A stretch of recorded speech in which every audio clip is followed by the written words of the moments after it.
오늘도 주식시장이 많이 내렸는데 확실한 건 그래요. 지금 같이 투자하는 사람들이나 아니면 장기 투자하는 사람들한테는 굉장히 부담 없는 가격대에 지금 내려와 있어요.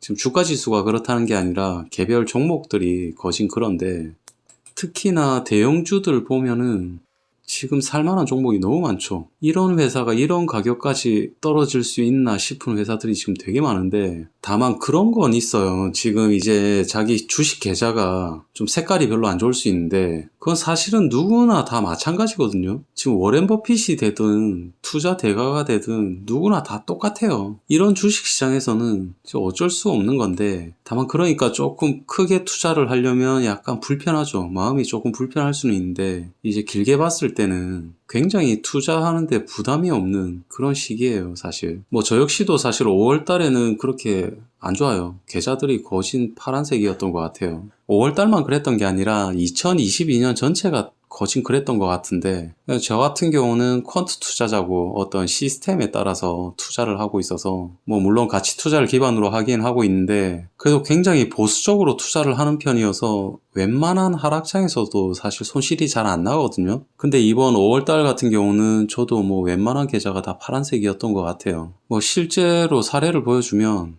제 계좌 중에 하나인데, 이게 1월 달에 좀 크게 한 6% 마이너스 났다가 2월 달, 3월 달, 4월 달 이때 조금 수익이 나서 결과적으로는 플러스예요. 결과적으로는 플러스인데 5월 달에는 마이너스가 나고, 4월 달하고 5월 달은 조금 시스템에 뭐 그런 신호가 떠서 약간 저 같은 경우는 일단 출금을 해버렸어요. 제가 저를 못 믿어서 가지고 있으면 계속 사고 싶을까봐 잠깐 돈을 뺀 건데, 뭐 기간으로 봤을 때는 1단위로 봤을 땐 그래요. 이게 지금 거의 이런 시기에는 뭐 돈을 뺀 거죠. 돈을 뺐다기보다 주식을 안 가지고 있었던 거죠. 5월 초가 지나고 나서 거의 주식을 다 매도를 했던 것 같아요. 거의 이때는 출금을 해버렸는데, 그러면 뭐 이렇게 보면 될 것 같아요. 그러니까 이런 시기는 거의 제가 주식을 굉장히 적게 가지고 있던지 아니면 안 가지고 있던지, 아마 시장이 하락했을 가능성이 높았을 것 같아요. 어떤 시스템에 따라 그런 건데, 저야 퀀트 투자자라 뭐 거진 이런 유형으로 투자되는 방식이 몇 가지가 있어서, 그래서 사실 큰 틀에선 다 비슷해요. 계좌가 조금 많은 게 흠이긴 한데, 뭐 요런 계좌에서는 요렇게 작동을 했다고 치면 뭐 이것도 비슷하죠. 요거는 특히나 5월 달에, 이게 5월 달이구나.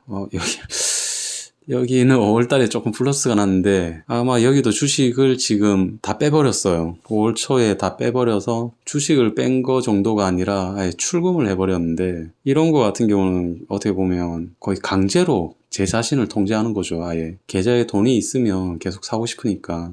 사실 계좌마다 좀 틀리긴 한데 오늘부터 매수가 좀 들어갔어요.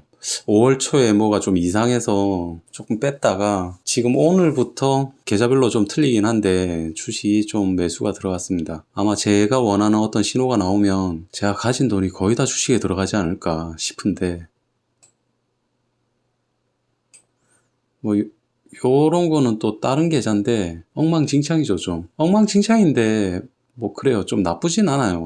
합계로 봤을 때는 굉장히 좀 방어적으로 투자를 해서, 올해 1월 달에 만약에 4% 손실을 봤으면 다음 달에 8% 수익 봤다가 그 다음 달에 1% 손실 봤다가 그 다음 달 8% 수익을 봤는데, 요것도 똑같아요. 5월 달에 어떻게 하다 보니까 다 출금을 하게 됐네요. 이 계좌도 올해 초에는 800만 원대 시작했다가 한 1000만 원대까지 올라왔는데 수익률로는 한 10% 정도, 대충 9.7% 이렇게 났는데, 5월 달에는 뭐 여기서도 출금을 거진 다 해버렸습니다. 이게 1단위로 봤을 때 아마 비슷할 거예요.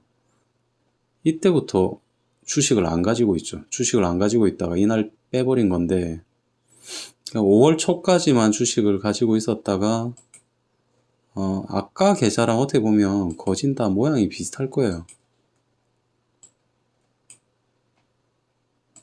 다음 뭐 이런 기간에는 또 주식을 안 가지고 있었다가, 아까 거기도 아마 이 기간일 겁니다. 주식을 안 가지고 있었던 게. 지금 이거는 왜 그렇게까지 되냐면, 제가 워낙 좀 시스템이라고 해야 되나요? 하여튼 퀀트 투자를 해서 그런데, 투자 방식 자체가 가치 투자를 기반으로 하긴 하는데 뭐 약간 요런 유형으로 하다 보니까 좀 그래요. 어떤 특정 기간에 주식을 안 가지고 있는다든지, 뭐 그런 것들이 좀 생깁니다. 사실 오늘 같은 경우는 계좌마다 좀 틀리긴 한데 주식을 꽤 샀거든요. 이 계좌는 아직까지도 뭐 돈을 다 빼놓은 상태이긴 한데, 그래서 물론 저처럼 조금 특이하게 주식 투자하는 사람도 있겠죠. 있긴 있을 텐데 굳이 이렇게 할 필요는 없습니다. 저는 뭐 신장이 약해서 그렇고 좀 깡이 있고 저처럼 소심한 투자자가 아니고 좀 적극적으로 할 수 있으면 뭐 저처럼 이런 거 할 필요 없어요. 그냥 사놓고 신경 안 쓰면 됩니다. 사놓고 그냥 안 쳐다보면 되죠. 장기로. 이런 건 아마 도토리 지수나 뭐 하여튼 제가 보고 있는 그런 자료들 때문에 영향을 받아서 그럴 거예요. 그냥 굳이 뭐 저처럼 할 필요는 없습니다. 저처럼 할 필요는 없고 정석대로 해도 저보다 훨씬 수익이 좋은 분들도 많아요. 그냥 저는 좀 어떻게 보면 좀 겁이 많아서 약간 소심해서 뭐 이렇게 하는 거기도 한데 기계적으로 하는 게 조금 마음이 좀 편해서 그래요.